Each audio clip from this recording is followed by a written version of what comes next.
Bienvenue sur Classique en lecture. Les Fées de Charles Perrault, lu par Iris. Il était une fois une veuve qui avait 2 filles. L'aînée lui ressemblait si fort et d'humeur et de visage que qui la voyait la mère. Elles étaient toutes 2 si désagréables et si orgueilleuses qu'on ne pouvait vivre avec elles. La cadette, qui était le vrai portrait de son père, pour la douceur et pour l'honnêteté, était avec cela l'une des plus belles filles qu'on eût su voir.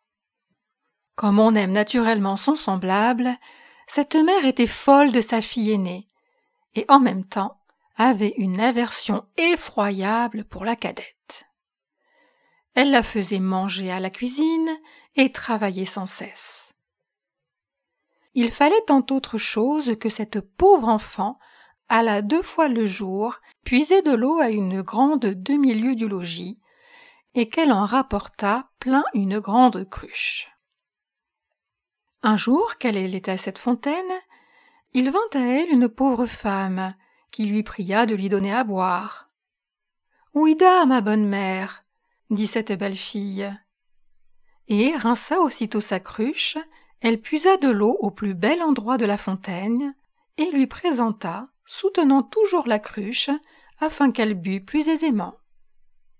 La bonne femme, ayant bu, lui dit « Vous êtes si belle, si bonne et si honnête, que je ne puis m'empêcher de vous faire un don. » Car c'était une fée qui avait pris la forme d'une pauvre femme de village pour voir jusqu'où irait l'honnêteté de cette jeune fille. « Je vous donne pour don, poursuivit la fée, qu'à chaque parole que vous direz, il vous sortira de la bouche ou une fleur ou une pierre précieuse. » Lorsque cette belle fille arriva au logis, sa mère la gronda de revenir si tard de la fontaine. « Je vous demande pardon, ma mère, » dit cette pauvre fille, « d'avoir tardé si longtemps. » Et en disant ces mots, il lui sortit de la bouche 2 roses, 2 perles et 2 gros diamants. « Que vois-je » dit sa mère tout étonnée. « Je crois qu'il lui sort de la bouche des perles et des diamants. D'où vient cela, ma fille ?» Ce fut la première fois qu'elle l'appela sa fille. La pauvre enfant lui raconta naïvement tout ce qui lui était arrivé, non sans jeter une infinité de diamants. « Vraiment » dit la mère. « Il faut que j'y envoie ma fille. Tenez, Fanchon, voyez ce qui sort de la bouche de votre sœur quand elle parle. Ne seriez-vous pas bien aise d'avoir le même don? Vous n'avez qu'à aller puiser de l'eau à la fontaine, et quand une pauvre femme vous demandera à boire, lui en donner bien honnêtement. »« Il me ferait beau voir, » répondit la brutale, « aller à la fontaine. »« Je veux que vous y alliez, » répondit la mère, « et tout à l'heure. » Elle y alla, mais toujours en grondant. Elle prit le plus beau flacon d'argent qui fut dans le logis. Elle ne fut pas plutôt arrivée à la fontaine qu'elle vit sortir du bois une dame, magnifiquement vêtue, qui vint à lui demander à boire. C'était la même fée qui était apparue à sa sœur, mais qui avait pris l'air et les habits d'une princesse, pour voir jusqu'où irait la malhonnêteté de cette fille. « Est-ce que je suis ici venue, » lui dit cette brutale orgueilleuse, « pour vous donner à boire? Justement, j'ai apporté un flacon d'argent, tout exprès pour donner à boire à madame. J'en suis d'avis, buvez à même si vous voulez. »« Vous n'êtes guère honnête, » reprit la fée, sans se mettre en colère.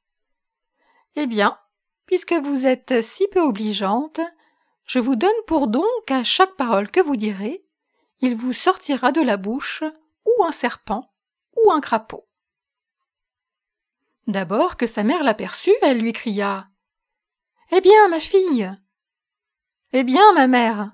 lui répondit la brutale, en jetant 2 vipères et 2 crapauds. « Oh, ciel !» s'écria la mère. « Que vois-je là? C'est sa sœur qui en est la cause. Elle me le paiera. » Et aussitôt, elle courut pour la battre. La pauvre enfant s'enfuit et alla se sauver dans la forêt prochaine. Le fils du roi, qui revenait de la chasse, la rencontra et la voyant si belle, lui demanda ce qu'elle faisait là, toute seule, et ce qu'elle avait à pleurer. « Hélas, monsieur, c'est ma mère qui m'a chassée du logis. » Le fils du roi, qui vit sortir de sa bouche 5 ou 6 perles et autant de diamants, la pria de lui dire d'où cela venait. Elle lui conta toute son aventure. Le fils du roi en devint amoureux, et considérant qu'un tel don valait mieux que tout ce qu'on pouvait donner en mariage à un autre, l'emmena au palais du roi son père, où il l'épousa. Pour sa sœur, elle se fit tant haïr que sa pauvre mère la chassa de chez elle, et la malheureuse, après avoir bien couru sans trouver personne qui voulût la recevoir, alla mourir au coin d'un bois. Moralité: les diamants et les pistoles peuvent beaucoup sur les esprits. Cependant, les douces paroles ont encore plus de force et sont d'un plus grand prix. Autre moralité: l'honnêteté coûte des soins. Elle veut un peu de complaisance, mais tôt ou tard, elle a sa récompense, et souvent dans le temps qu'on y pense le moins. Merci d'avoir écouté Les Fées de Charles Perrault sur Classique en lecture. Si cette vidéo vous a plu, vous pouvez la partager. N'hésitez pas à liker, vous abonner et activer la cloche des notifications pour être prévenu lorsque je sors une nouvelle vidéo de lecture. Vous pouvez également me donner vos impressions dans les commentaires. À très vite sur Classique en lecture.